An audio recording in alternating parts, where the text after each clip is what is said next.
한일 군사정보보호협정 지소미아 종료 시한이 10시간도 남지 않았습니다.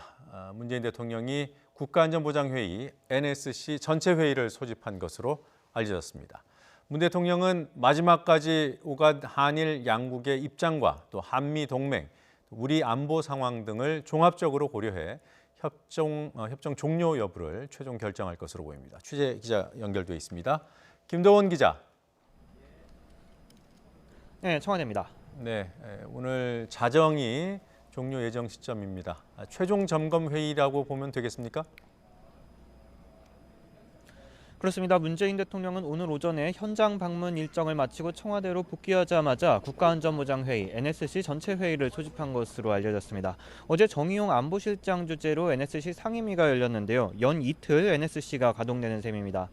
NSC는 국무총리와 외교, 국방, 통일부 장관, 국가정보원장, 청와대 국가안보실장 등 외교안보 라인 책임자들이 모두 모이는 자리입니다.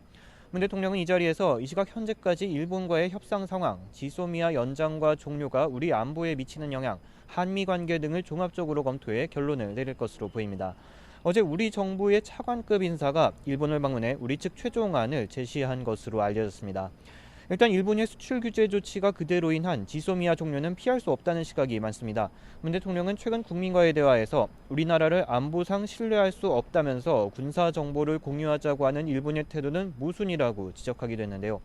하지만 미국이 지소미아 유지를 강력히 촉구하고 있는 만큼 한미 관계를 어떻게 풀어갈지 고려가 필요하고 또 일본 정부가 막판에 전향적으로 태도를 바꿀 가능성도 전혀 배제할 수는 없어서 문 대통령의 최종 판단이 주목됩니다. 네, 문 대통령이 오전에는 반도체 소재 공장을 찾았더군요. 지소미아 종료와 무관하지 않아 보여요. 그렇습니다. 우리 정부가 지소미아 종료를 결정했던 이유는 다름 아닌 일본의 수출 규제 조치였습니다. 협정의 마지막 날이 될 수도 있는 오늘 수출 규제 조치에 대응하기 위한 핵심 소재 공장을 문 대통령이 찾은 겁니다. 문 대통령이 참석한 행사는 대만 기업이 투자한 충남 천안의 반도체 소재 생산 기업 MEMC 코리아의 공장 준공식인데요. 문 대통령은 반도체 핵심 소재 자급을 확대하는 매우 중요한 계기이자 한국이 매력적인 투자처라는 사실을 전 세계에 알린 거라고 의미를 부여했습니다. 문 대통령의 발언 들어보시죠.